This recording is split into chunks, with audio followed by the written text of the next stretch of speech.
15ই August উপলক্ষে সাতক্ষীরার কলারোয়া উপজেলা পরিষদ চত্বরে বঙ্গবন্ধু শেখ মুজিবুর রহমানের প্রতিকৃতিতে পুষ্পমাল্য অর্পণ করা হয়। এতে ক্ষুব্ধ হয়ে কয়েকজন প্রতিকৃতিটি ভেঙে দিয়েছে।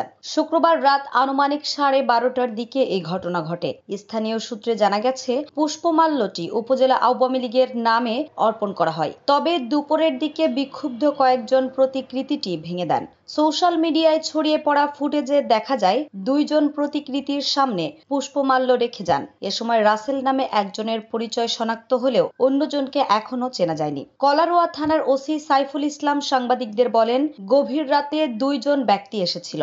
একজন ফুল দিয়েছে, আরেকজন মোবাইল ফোনে ভিডিও করছিল। তবে কাউকে আটক করা সম্ভব হয়নি। অন্যদিকে বৈষম্য বিরোধী ছাত্র আন্দোলন সাতক্ষীরা শাখার সাবেক আহ্বায়ক আরাফাত হোসেন ফেসবুকে পোস্ট দিয়ে অভিযোগ করেন, কলারোয়ায় মুজিব প্রতিকৃতিতে ভাঙতে ইউএনওর বাধা।